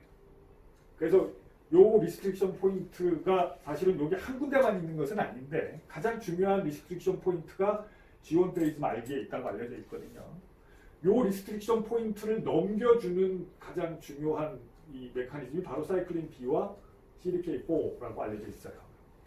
그래서 이런 것들이 세포 내 쭉 레벨이 높아지면 어느 순간 턱 리스트릭션 포인트를 넘어가고 그 다음부터는 S 페이지, G2M 페이지가 쭉 돌아간다고 알려져 있습니다. 그리고 이게 이제 리스트릭션 포인트를 넘은 다음에도 이 셀 사이클이 정상적으로 프로그레션이 되기 위해서는 다른 사이클린 디펜던트 카이네이즈들이 다 순차적으로 액티베이션 돼서 작용을 해야만 그런 일이 일어날 수 있다고 알려져 있죠. 그래서 지금 말씀드린 것처럼 이 메커니즘이 아주 결정적인 역할을 하는데 캔서가 알려진 이 대표적인 패스웨이가 바로 이겁니다. 그래서 굉장히 많은 휴먼 캔서에서 조금 전에 얘기한 사이클린 B, CDK4와 관련된 어딘가에 뮤테이션이 있어요. 예를 들면 정상적으로 이거의 이니비터로 작용하는 P16 INK4A 또는 사이클린 B, CDK4, 그 다음에 CDK4의 타겟이 되는 RB 프로테인. 이게 CDK4의 타겟으로 RB 프로테인이 포스포릴레이션이 되면서 E2F가 떨어져 나오고 그래서 이 E2F가 트랜스크립션 팩터로 작용해서 E2F 리스폰시브한 이런 다양한 셀 사이클 프로그레션에 필요한 쥐인들이 이제 익스프레션이 되는 거거든요.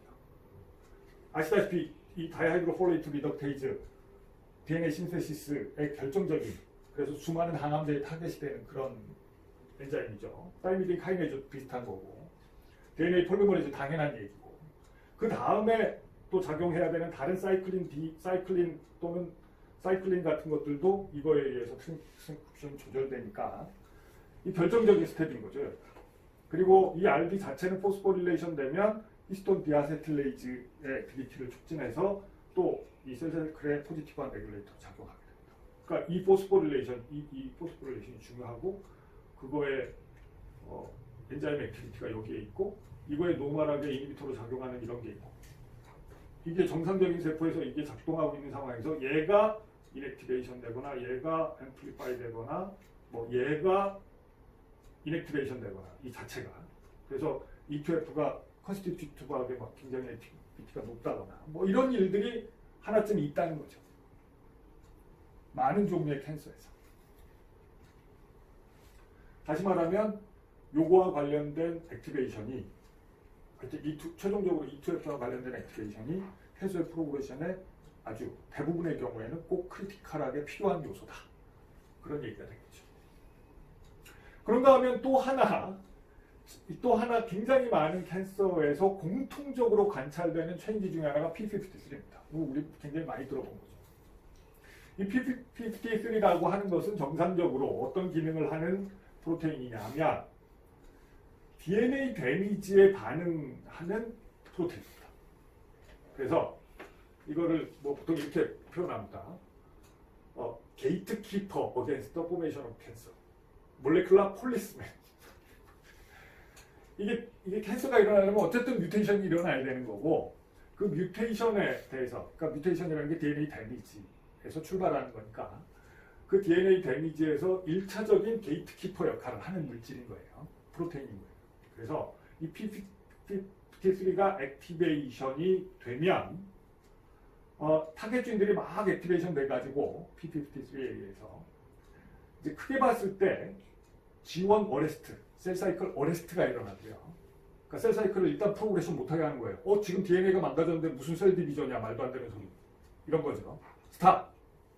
일단 스탑시키고 게드45 같은 거 DNA 리페어와 관련된 진들을 액티베이션 시켜서 리페어를 합니다. 일단 리페어하자. 그러면서 다른 한편으로 아포토시스와 관련된 진들이 액티베이션 돼요. 그래서 만약에 DNA 리페어가 의도한 대로 석세스풀리 일어나서 노말 지놈을 회복할 수 있으면 이제 노말 셀로 돌아가고 무슨 이유에선가 충분히 DNA 리페어가 안 되면 아포토시스가 액티베이션 돼서 죽어버려요. 네. 그래서 정상적인 세포에서 P53가 정상적으로 작용한다면 우리가 뭐 칼시노젠이나 라디에이션이나 뭐 이런 것들에 의해서 DNA 데미지가 마이너하게 생기더라도 정상 세포로 리페어해서 돌아가거나 아니면 비정상 세포일 수밖에 없다면 죽어버리거나 하게 돼요. 근데 무슨 이유에선가 뮤테이션이 P53에 있어서 이게 로스가 생겨가지고 이게 정상적으로 P53가 이런 기능을 못한다. 그러면 셀 사이클 어레스트도 안 오고 DNA 리페어도 제대로 안 돼서 그러니까 DNA 리페어 안 되니까 이 망가진 게 안 고쳐져서 이게 도저히 회복되지 않는 놈들은 망가진 채로 죽어버릴 수도 있겠죠. 근데 죽을 정도로 망가지진 않았는데 셀 사이클 어레스트 안 되는 상황에서는 뮤턴트 셀이 디비전을 계속하는 상황이 일어날 수 있습니다. 네, 그래서 이 상황은 정상으로 돌아가거나 죽거나 하는 건데 이거는 비정상적인 채로 죽거나 아니면 비정상적인데 계속 발과를 할 수 있는 거예요. 그래서 캔서가 프로그레션이 일어나기 위해서는 또 한 가지 크리티컬한 조건 중에 하나가 P53가 제대로 작동을 못해야 되는 겁니다. 제대로 작동하면 정상으로 돌아가거나 죽거나. 예를 들면 이런 걸 보면 잘 알 수 있죠. 리프라우메니 신드롬이라는 아주 희귀한 병이 있는데 이게 이제 그 이메리티드 디지즈로서 P53 알렐 하나가 뮤턴트인 거예요. 그러면 이게 어려운 확률로 둘 다 뮤턴트가 돼요. 투 히트를 받아야 이게 서프레션이 될 텐데, 인액티베이션이 될 텐데, 얘는 위험하죠. 지금 하나밖에 안 남았는데, 예. 두 눈 갖고 사는 게 아니라 태어날 때부터 한쪽 눈이 실명이야. 그럼 한쪽 눈만 다치면 이제 완전 실명이야. 위험하죠. 그래서 실제로 이런 경우에는 말리그넌트 튜머가 생길 확률이 정상, 그러니까 이런 뮤테이션을 갖고 있지 않은 사람에 비해서 25배 높다고 해요. 네. 이런 경우에 특히 잘 생기는 캔서 뭐 여러 가지 종류가 있습니다. 한두 가지 아니에요.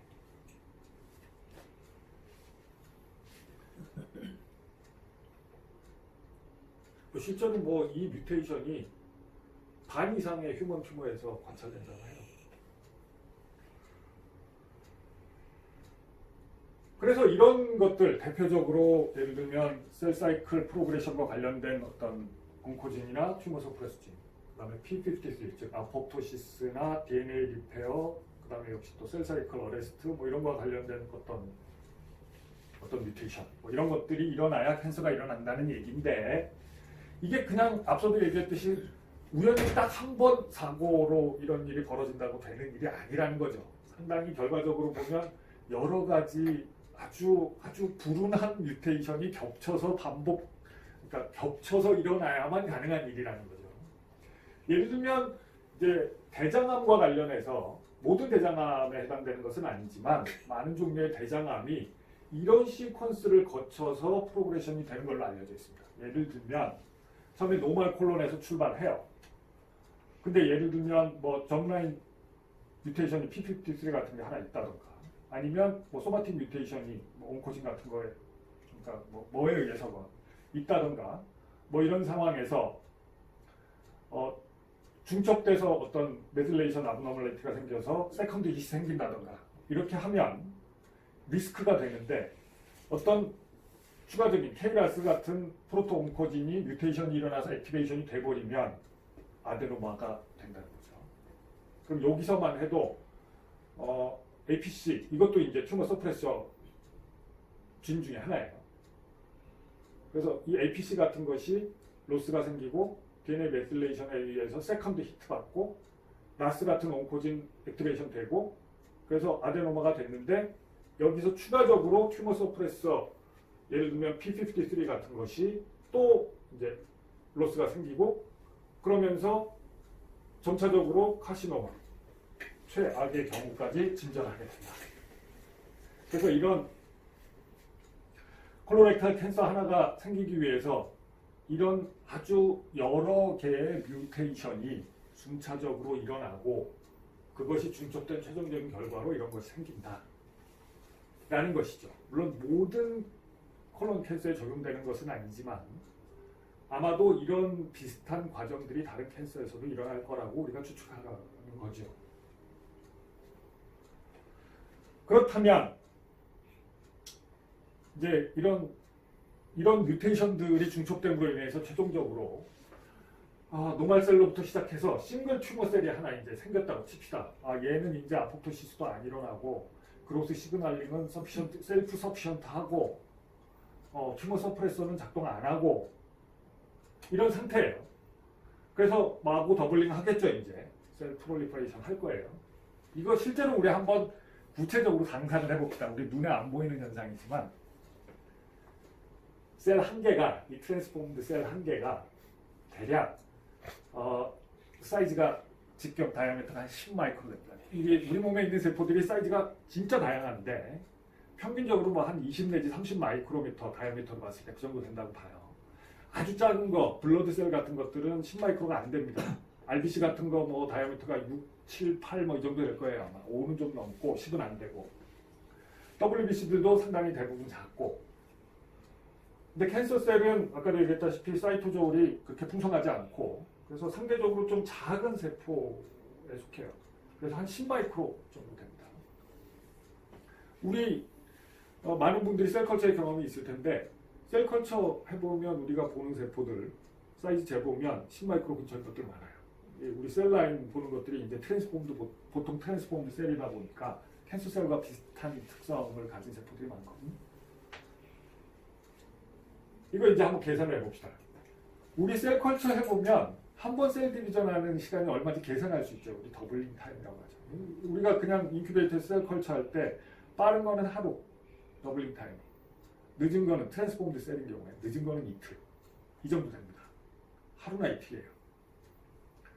하루나 이틀을 지나면 2배 돼 있고 만약에 더블링 타임이 뭐 좀 느린 편이라서 이틀이라 그래도 나흘 지나면 4배 돼 있고 6일 지나면 8배 돼 있고 8일 지나면 16배 돼 있는 거죠. 이거 10마이크로짜리 직경 10마이크로짜리 세포가 30번 더블링하면 시대 9승이네. 이게 계산할 수 있죠? 로그 2에 30승 하면 9쯤 돼요. 9.03이죠. 30 곱하기 로그 2잖아요. 로그 2는 0.3010이고. 그러니까 30 곱하기 0.3010을 하면 9에 9 대략. 그 얘기는 2의 30승은 10의 9승이라는 뜻이에요. 10의 9승입니다. 10의 9승이면 이거 10마이크로짜리 10의 9승 이렇게 세워보면 볼륨이 1g쯤 돼요. 계산 한번 해보세요. 심심할 때. 한번 해보세요. 1g쯤 돼요. 1g. 요만한 암 덩어리가 하나 생기는 거죠. 30번 더블링하면. 이거 디비전 빠른 거 같으면 만약에 하루에 한 번씩 더블링하면 한 달. 한 달. 그 뒤에 10번만 더 더블링하면 10에 12승 돼요. 10번 더 더블링하면. 그렇게 되겠죠? 2에 10승이면 10에 3승이에요. 그러니까 1000배가 된다고. 1kg. 3번 더 하면. 이게 1kg 이상 되는 캔서는 우리가 관찰하기 어렵습니다. 1kg 이상이면 사람이 살아있지 않아요. 30번, 40번 더블링하면 이론적으로 가능해요. 물론 실제로 인비보 상태에서 이렇게까지 더블링을 하기는 이렇게 빠른 시간 내에 진짜 하루 내지 이틀 만에 더블링 한 번씩 해서 40번을 연달아 계속할 확률은 뭐 물론 매우 희박합니다. 여러 가지 이유로. 근데 어쨌든 이론적으로는 이 정도라는 거예요. 엄청난 속도죠. 10에 12승 1kg 10에 12승인데 우리 몸에 있는 세포 다 합쳐서 몇 개 될 것 같아요.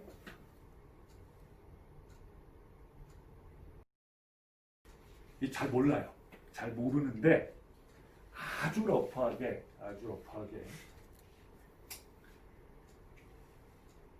10의 13승 정도 됩니다. 내가 가장 최근에 본 문헌에 의하면 4 곱하기 10의 13승? 4 곱하기 10의 13승? 네.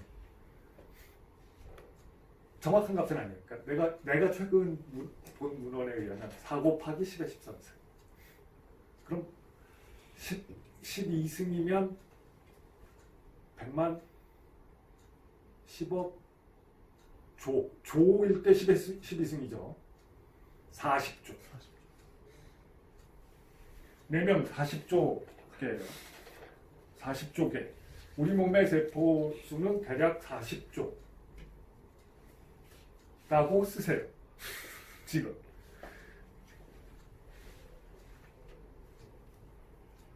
그렇답니다. 그러니까 이 숫자가 엄청난 숫자죠. 그래서 이런 식으로 프로그레션이 될 수 있고요. 이론적으로. 또 한 가지 이 프로그레션 과정에서 우리가 한 가지 더 생각해야 될 것은 이거는 이론적으로 맥시멈 셀 넘버가 늘어나는 과정을 우리가 상상을 해본 거고 실제로는 이렇게 되지 않습니다. 아까도 얘기한 것처럼 셀 디비전이 일어나다 보면 지금까지도 수많은 뮤테이션을 겪었던 것처럼 이 안에서 디비전하는 과정에서 베리언트들이 생겨요. 어떤 것들은 디퍼렌시에이션이 돼버리고 주변 자극에 의해서. 그러니까 그 망가진 지놈이 뭐 정상으로 돌아가거나 아니면 죽어버리거나 뭐 아니면 또 다른 뮤테이션이 생겨서 다른 피노타입을 갖게 되거나 뭐 어떤 식으로든 베리언트들이 계속 생겨요. 근데 그 베리언트들이 나중에 보면 그 중에 어떤 거는 물론 죽고 없어진 상태가 돼버렸겠지만 남은 베리언트들이 굉장히 헤테로지니어스한 믹스처를 형성하게 됩니다. 그래서 이거를 우리가 튜머의 헤테로지니어티라고 불러요.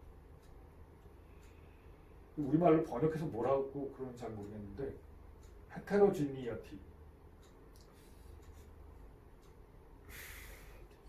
뭐라고 그러더라? 중요한 개념은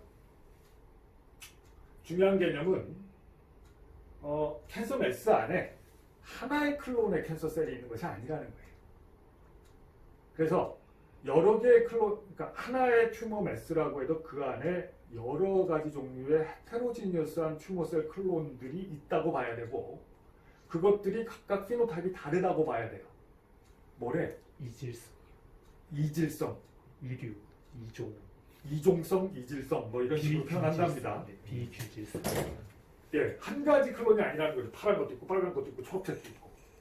그렇다 보니까 이게 치료적인 측면에서 중요한 게 이게 어떤 세라피를 해서 뭐 그게 약물이 됐건 아니면 레디에이션이 됐건 리스폰스를 잘 했어. 그래갖고 어떤 클론이 리스폰스를 잘해서 매스가 확 슈링키지가 됐어. 그렇다고 해서 끝나는 게 아니라는 거죠. 네. 다시 했을 때 그 치료 효과가 안 나타나는 중요한 원인 중에 하나는 거기에 반응하는 애들은 죽었지만 아닌 놈들이 원래부터 많이 있었던 거라는 거죠. 이런 것들이 그래서 치료적인 측면에서는 고려해야 될 중요한 사유 중에 하나입니다. 예, 그래서 캔서와 관련된 그 몰레큘러 메커니즘이나 프로그레션의 과정 뭐 이런 것들 기본적인 터미놀로지 이런 걸 쭉 설명을 했는데요. 마지막으로 한 가지 간단한 탑픽을 추가적으로 말씀드려보려고 하는데 여러분께 한번 여쭤볼게요. 그러면 여기 있는 세 사람한테 물어볼게요. 세 사람 중에 한 사람은 의과대학 분과사 하는 학생이에요. 그래, 캔서가 생겼어. 지금 1kg까지는 안 되고 한 100g쯤 되는 캔서가 여기 있어. 간에 있다 칩시다.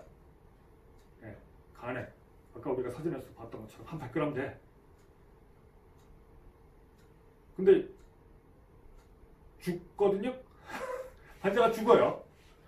100g 정도 되는 캔서를 가진 환자가 죽습니다. 많은 경우에. 네. 어떤 메커니즘으로 죽을까? 이게 무거워서? 100g짜리가? 주변 정상 간세포를 다 죽여서? 그거 아닐 것 같죠? 네. 간 이만한데 그 중에 100g 요만큼 있는데 안 죽을 것 같죠? 각획식 해줘서 각회식씩 해줘서 그걸 좀 풀어서 설명한다면 그러니까 영양분이 다 글로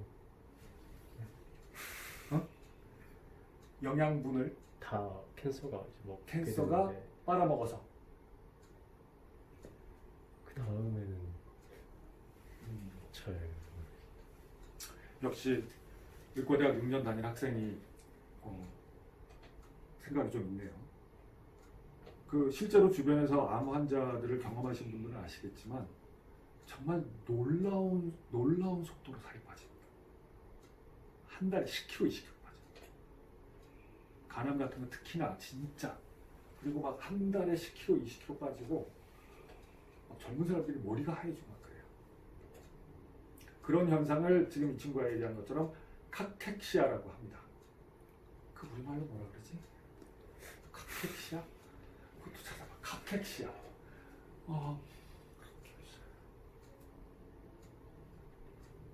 예, 그냥 이게 원래 어원으로 따지면 나쁜 상태라는 뜻이에요. 그냥 사람이 뭐 몰골이 왜 그 모양이야? 몰골이 망가졌다 이런 뜻이에요. 그 어원 뜻으로는. 악액질 우리말로 악액질이라고 한다고 하는데요. 그런 말은 사실은 우리가 전혀 생소한 말이기 때문에 그러니까 그 말 뜻을 그대로 번역을 하자면 하여튼 bad 컨디션? 나쁜 상태? 이런 뜻입니다. 원래 어원으로 보면. 그래서 사람이 막 갑자기 확 마르고 막 정말 이렇게 병색이 돈다고 하는 그런 거를 카텍시아라고 해요. 이게 어떤 특정한 심텀이나 사인을 말하는 게 아니에요. 가장 중요한 거는 현저히 체중이 빠진다. 그래서 어떻게 보면 말라 죽는 거예요. 그리고 그 이유는 캔서가 빨아먹기 때문에 그래요. 몸에 여러 뉴트리언트들을. 그런 현상의 메커니즘이 굉장히 시스테믹하게 보면 복잡하겠지만 그냥 아주 단적인 예 하나를 보여드릴게요. 이게 이제 오래전에 나왔던 논문인데 한번 소개해 드릴게요. 이 캔서가 뉴트리언트를 빨아먹는 현상과 관련해서 가장 대표적으로 잘 알려진 게 뭐냐면 글루코스 빨아먹는 거랑 글루타민 빨아먹는 거예요. 우리가 잘 알죠? 캔서셀이 글루코스를 업테이크를 어마어마 많이 한다. 그래서 전에 우리 언급한 적 있는 패트 이미징 같은 거가 바로 이런 캔서의 특성을 이용해서 디텍션을 하는 거죠. 근데 그보다는 좀 덜 알려져 있지만 사실은 캔서셀이 글루타민이라고 하는 뉴트리언트도 엄청 빨아먹어요. 근데 이거는 설명이 긴데 어쨌든 이 글루타민이라고 하는 뉴트리언트는 우리가 이제 아미노산 중에 하나로서 뭐 고기를 먹으면 그 중에 글루타민이 들어있다는 사실을 알고 있지만 그래서 우리 몸에 글루타민이 들어가는 건 맞지만 실은 우리 몸 안에서 사용되는 글루타민은 실은 장에서 흡수돼서 들어가는 게 아니고 근육에서 나옵니다. 네. 블러드에 있는 아미노산 중에 제일 농도가 높은 게 글루타민인데 그리고 실제로 굉장히 많은 세포가 글루타민에 의존해요. 장세포 같은 거는 거의 글루타민을 엄청 빨아먹어요. 글루코스 대신에 글루타민을 많이 써요. 그래서 장세포 같은 거는 글루코스는 업테이크 별로 안 하고 글루타민은 주는 족족 업테이크 해가지고 우리가 글루타민을 먹으면 장세포에서 업테이크해서 지가 꿀꺽 먹어치우고 블러드에 안 내놔요. 그리고 장세포뿐만 아니라 대체적으로 짧은 시간에 굉장히 셀 디비전 많이 하는 세포들이 글루타민 리ኳ이먼트가 높습니다. 이뮨셀들도 액티베이션 됐을 때 글루타민 많이 먹는다고 알려져 있고요. 이게 중요한 뉴트리언트 중에 하나인데 캔서셀이 그래요. 캔서셀이 우리 몸의 정상 세포들 중에서도 디비전 많이 하는 세포가 글루타민 많이 먹듯이 글루코스 못지않게 글루타민도 물론 글루코스를 훨씬 더 많이 업테이크하지만 글루타민도 정상 세포에 비해서 훨씬 더 많이 캔서셀이 업테이크를 해요. 근데 얘기했듯이 글루타민이라고 하는 뉴트리언트는 실은 근육에서 빠져나오는 거지 장에서 흡수돼서 캔서셀한테 가는 게 아니거든요. 그래서 얘가 정확한 메커니즘은 알려져 있지 않은데 근육세포의 글루타민 릴리즈를 촉진하고 블러드에 돌아다니는 글루타민은 지가 다 빨아먹고 딴 놈들은 못 쓰게 하는 거예요. 그래서 예를 들면 이게 이제 동물에서 일부러 캔서를 임플란테이션을 하고 이 캔서 사이즈가 점점 커지는 과정에서 아테리얼 블러드의 글루타민 농도를 재본 거예요. 그러면 이걸 컨트롤하고 비교했을 때 튜머 사이즈가 작을 때는 별 차이가 없지만 튜머 사이즈가 커질수록 아테리얼 글루타민 레벨의 차이가 점점 커집니다. 이 정상적으로 이제 에이징이 되면서 이렇게 되기도 하는데 원래 에이징 되면 글루 빠지잖아요. 근데 이 캔서가 사이즈가 커짐에 따라서 특히나 시스테믹하게 글루타민의 싱크 역할, 그러니까 글루타민을 블러드에서 쭉쭉 빨아들이는 역할을 하다 보니까 정상 동물에 비해서 아테리얼 글루타민 레벨이 떨어지는 거예요. 근데 이게 아까도 얘기했다시피 체중이 빠지고 글루타민을 원래 필요로 하는 다른 세포들이 못 쓰게 만드는 결과를 초래하기 때문에 카텍시아의 원인이 되는 겁니다. 그래서 그게 어떤 결과를 초래하느냐? 예를 들면 대표적으로 이런 거예요. 아까도 얘기했듯이 글루타민을 많이 필요로 하는 세포가 그 인테스티널 뮤코살 셀이거든요. 이 뮤코살 셀의 글루타민 에이젝티비티, 그러니까 글루타민을 얼마나 유틸라이즈 하느냐를 보여주는 지표인데 이게 튜머에서 떨어져요. 얘네들이 글루타민을 못 쓰고 있다는 거예요. 그러니까 블러드, 조금 전에 봤듯이 블러드의 글루타민 레벨도 낮고 얘네들의 글루타민 에이즈 액티비티도 낮고 글루타민을 못 쓰고 있다는 거죠. 이게 어떤 결과를 초래할 수 있느냐면 컨트롤 애니멀에 비해서 튜머 베어링 애니멀이 블러드 컬처의 포지티브 퍼센티지가 높아요. 이 얘기가 뭐냐면 블러드 베슬에 박테리아가 떠돌아다닌다는 얘기예요. 혈관 내. 그러니까 이게 이제 증상을 발현시키면 그때부터 우리가 이걸 폐혈증이라고 부르는 거죠. sepsis. 근데 사실은 증상을 일으키는 그런 sepsis 수준이 아니더라도 사실은 우리도 가끔가다 한 번씩 블러드에서 박테리아가 나올 수 있어요.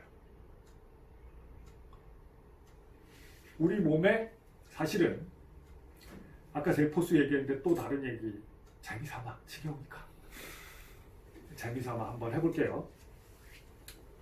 우리 몸에 있는 세포들 중에 우리 세포 아닌 거 있죠.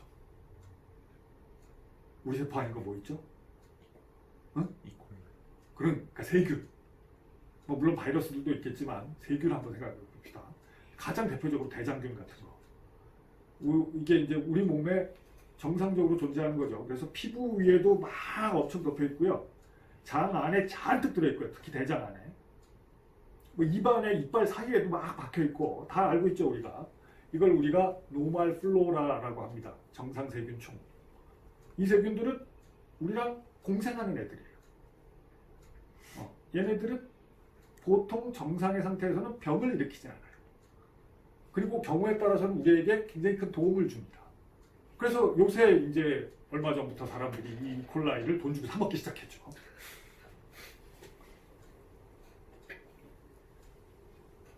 이콜라이는 아니죠. 정확히 유산균이 있어. 락토바실러스. 이콜라이는 아니고. 근데 락토바실러스도 원래 우리 몸의 노멀 플로라 중에 하나예요. 이게 뭐 이콜라이, 락토바실러스 다 포함해서 우리 몸에 그냥 보통 사람들에게 존재하는 피부에 존재하고 장에 존재하는 이런 노멀 플로라의 박테리아의 개수는 몇 개쯤 될까?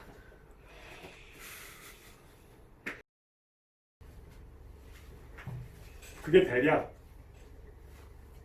이것도 물론 아주 정확한 퀀티테이션이 어렵지만 대략 우리 몸의 우리 세포 수와 1:1쯤 된다고 알려져 있습니다. 세포 개수 10에 14승 정도 10에 14승이면 우리 몸의 세포 수보다 조금 더 많을 가능성이 높고 아주 러플리 1:1쯤 된다고 알려져 있어요. 이건 물론 사람마다 개인차도 크겠죠.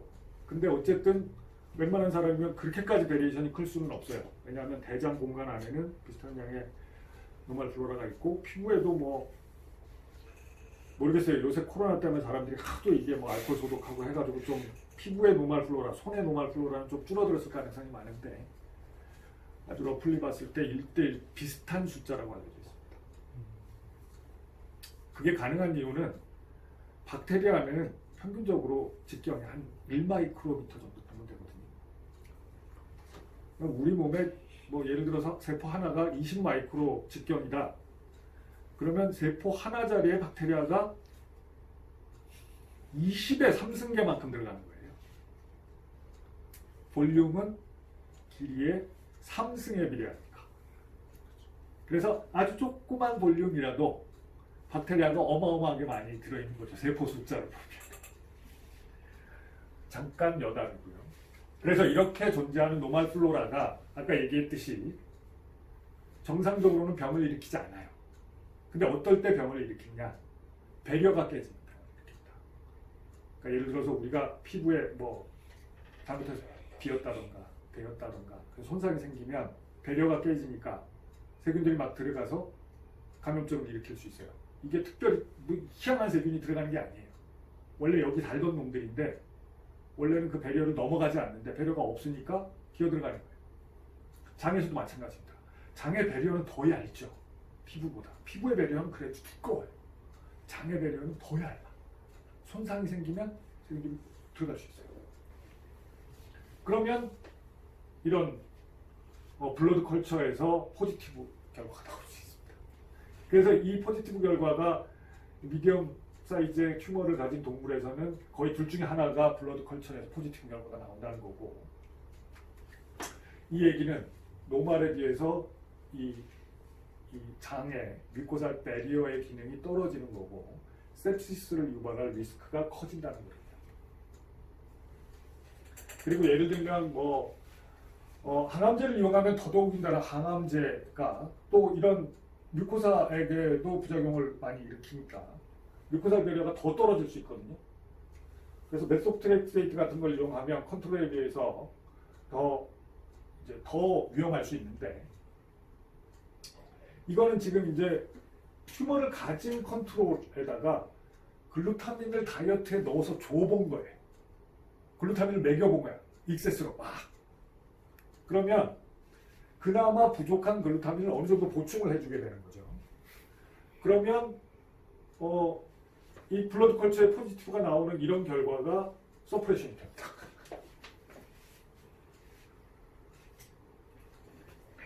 그리고 메소트렉세이트를 줬을 때 이런 서바이벌이 현저히 떨어지게 되는데 이것도 개선돼요. 그리고 플루오로우라신도 비슷한 항암제 중에 하나인데 이런 걸 트리트했을 때도 이런 죄중염의 인테그리티, 그러니까 장의 배려가 얼마나 인텍트하게 잘 유지되느냐 하는 거가 그냥 컨트롤에 비해서 글루타민 인리치드 토탈 파렌터럴 뉴트리션, 그러니까 뉴트리션에다 글루타민을 많이 넣어줬을 때 아이브를 주는 뉴트리션입니다. 그랬을 때 현저히 개선된다는 거죠. 그래서 이게 현실적으로 쉽지는 않지만, 이건 애니멀 스터디고 쉽지는 않지만 캔서 환자는 글루타민의 서플라이를 높여주면 그나마 캔서로 인한 카텍시아, 그리고 그거로 인해서 생기는 심각한 이런 합병증, sepsis가 된다든가 이런 거의 리스크를 낮출 수 있다는 거예요. 이게 현실적으로 굉장히 어려워요. 근데 어쨌든 이게 동물 실험에서 확인된 사실입니다. 그러면 한 가지 이제 이런 대목에서 당연히 생각해봐야 될 거는, 그럼 캔서 셀은 글루타민을 엄청 많이 먹고 자라는 애인데 글루타민을 잔뜩 주면 노멀 셀도 좀 회복될지 모르지만 캔서는 더 빨리 자랄 거 아닐까, 그렇게 생각하죠. 근데 해보면 그렇지가 않대. 얘는 그만큼 빨아먹고 있는 거예요. 그래서 얘가 우선적으로 빨아먹어서 노멀 셀들이 글루타민을 못 얻어먹고 있는 게 문제지, 노멀 셀들이 좀 더 먹게 이렇게 글루타민 다이어트를 해줘도 캔서, 이게 스몰 바월, 그러니까 노멀 셀의 그 티슈 그로스는 개선되는 데 비해서 이런 튜머의 웨이트가 글루타민 다이어트를 한다 그래서 증가하진 않는다. 차이가 없어요. 적어도 통계적으로.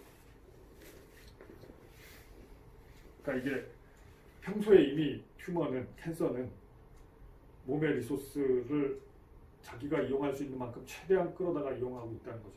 엄청나게 이기적으로 뉴트리션을 자기한테 끌어당기고 있다는 거고, 그래서 지금 어떻게 보면 그냥 정상세포들이 튜머에 붙어서 막 인베이전을 당해서가 아니고 먹을 걸 다 뺏겨가지고 지금 죽어가는 상황. 그게 바로 아까 얘기한 카케치아 같은 거라고 볼 수 있습니다. 물론 이게 다는 아닙니다. 이 캔서에 의해서 사망하게 되는 직접 사인은 굉장히 다양한데 어쨌든 모든 캔서에서 공통적으로 나타나는 가장 중요한 사망으로 가게 되는 메커니즘 중에 하나가 바로 이 카케치아고, 그 메커니즘이 이런 거라는 뜻입니다. 예, 오늘은 이 정도로 하겠습니다.